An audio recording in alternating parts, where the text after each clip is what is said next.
La verdad, jamás hubiese esperado toparme con un final peor que el de Naruto. Estas series son tan diferentes, pero a la vez tan similares. Este final está tan lleno de fallos que no sé por dónde empezar. Pero bueno, primero que nada, por lo más importante.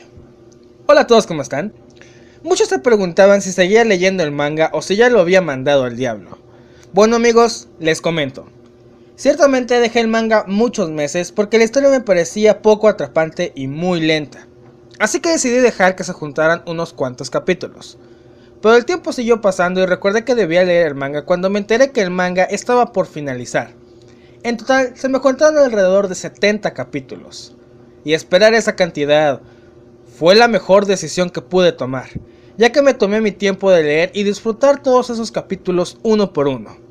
Me tomó solo 2 días terminarlos, para así poder estar al pendiente con el final. Y lo que debo decir amigos, es que a mi punto de vista, el trayecto no iba mal. Todo era como el Bleach que conocemos.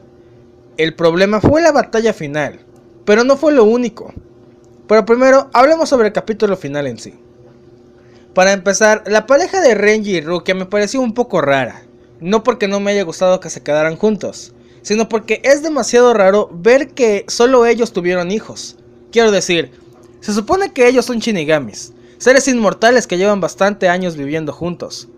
Pero de repente deciden tener un hijo al mismo tiempo que Ichigo y Orihime. Eso se siente un poco forzado, es decir, ¿por qué solo ellos fueron mostrados con descendencia? Hubiese sido muy bueno ver también a otros shinigami con hijos. Esto solo suena a fanservice por donde quiera que lo vean.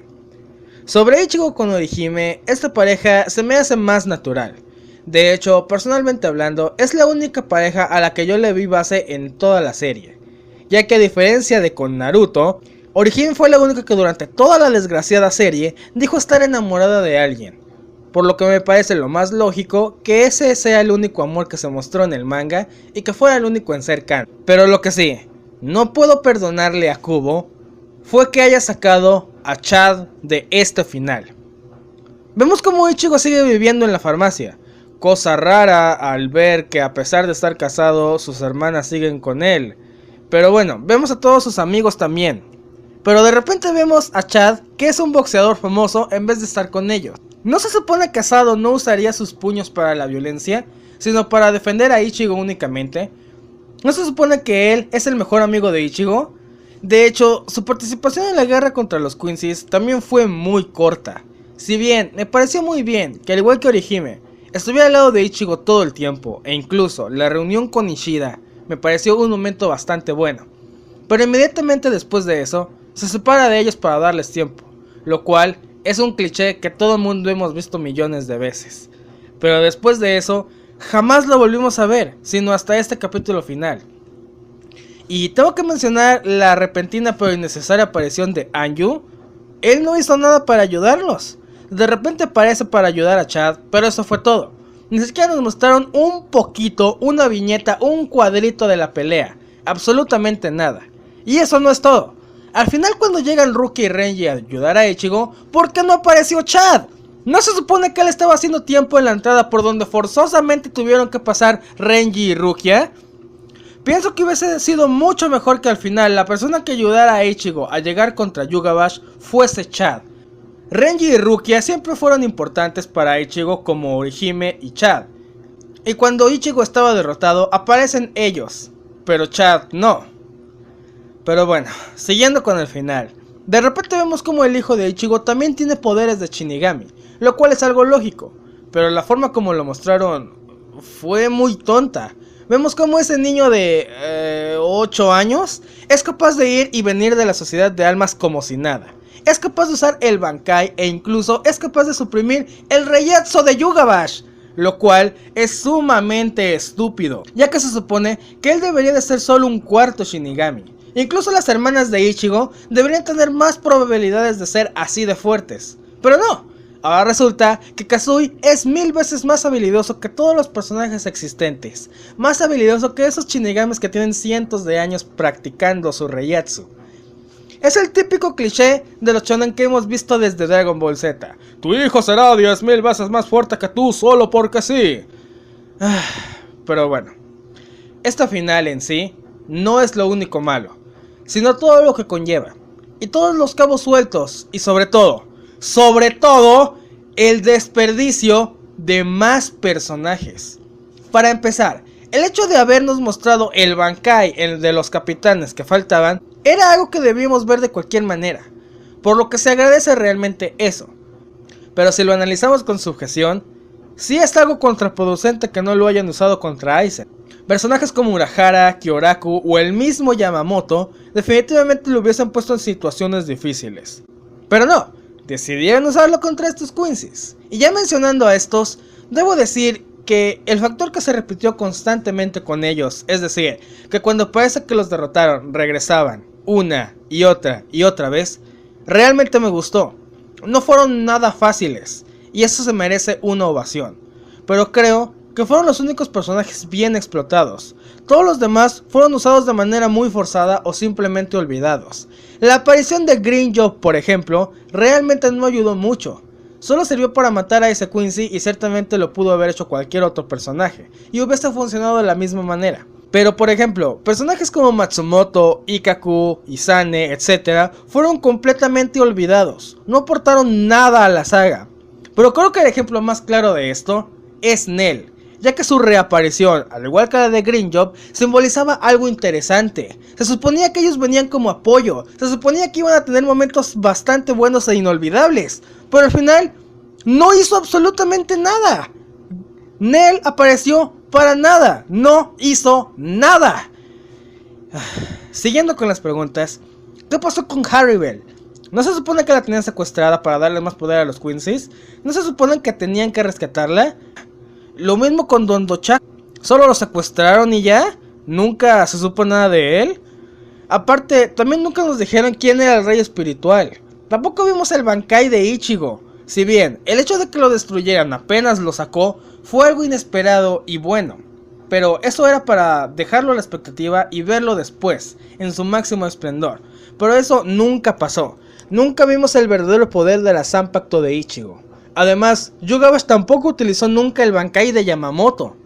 ¿Acaso era el único que lo estaba esperando?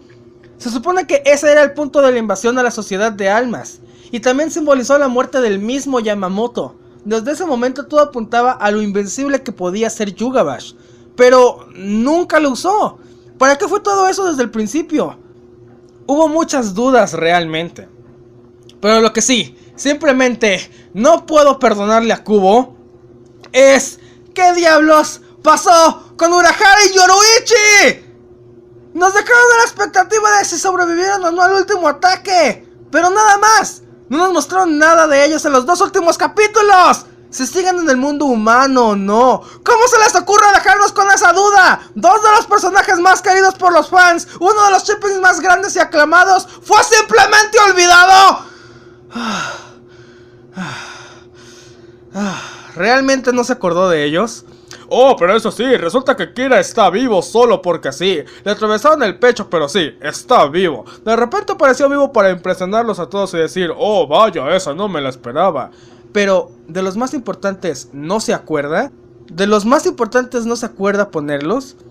Por cierto, no es el único fallo, ya que también de manera forzada se intentaron atar a algunos cabos sueltos. Por ejemplo, la repentina y nada lógica aparición de Tsukishima ayudando a reparar la Zanpakuto de Ichigo, con la excusa de que tenían que saldar esa deuda con él. Pero creo que está de más decir que fue sumamente forzado e innecesario, queriendo atar un cabo suelto pero dejando muchos más sueltos. De la misma manera, solo aparecen Isshin y Ryuken en una escena solo para entregar una jodida flecha, en vez de ayudar con la pelea o en escenas más importantes. Escenas y personajes forzados. Y sobre la pelea contra Yugabach fue muy rara. Ciertamente fue muy raro ver solo a Aizen moviéndose en contra de Yugabach, que por cierto, si nos ponemos a pensar, la liberación de Aizen para nada ayudó. Se supone que el punto era que los tenía que ayudar a derrotar al enemigo, ya que era muy poderoso. Pero esto en realidad, de cierta manera, jamás sucedió. Yugabach fue directamente con él. Si no hubieran liberado a Aizen, las cosas hubiesen pasado de la misma manera. Realmente Aizen no hizo nada y su aparición en la saga fue innecesaria hasta casi el final. Y una cosa más, en el capítulo final, solo volvimos a ver a Aizen capturado, lo cual no tiene sentido. Aizen ya estaba libre. no murió contra Yugavash. Después de eso, todo el mundo estaba cansado, algunos estaban casi muertos, y no había manera de que ellos pudieran detener a Aizen otra vez. Era su oportunidad perfecta para escapar, pero al final, Aizen capturado da el discurso gay en vez de darlo a alguien más importante. Esto pudo haber sucedido al revés usando a Urahara. Si al final nos mostraran a Urahara con Yoruichi dando este discurso y nos hubiesen dejado la expectativa de qué pasó con Aizen, las cosas hubiesen funcionado mucho mejor. Y bueno, creo que debo decir que la manera como derrotaron a Yugavash fue sumamente tonta. Si bien lograron anular sus poderes por un pequeño periodo de tiempo, solo con el ataque directo de una Zanpakuto fue suficiente para matarlo. Es decir, la simple Zanpakuto, sin Bankai o Chikai, con eso fue suficiente para vencerlo. Se supone que así lo había matado Yamamoto y al final logró revivir. Además, él dijo que puede recrear la realidad, incluso una donde él no había muerto. Se supone que en ese momento, cuando Yuga estaba muriendo, hablándole a Ichigo, el efecto de la anulación ya se había ido. ¿Por qué no volvió a cambiar la realidad para revivir? Además, ¿por qué su Reiatsu reapareció 10 años después? ¿Y por qué Kazui es capaz de repelerlo?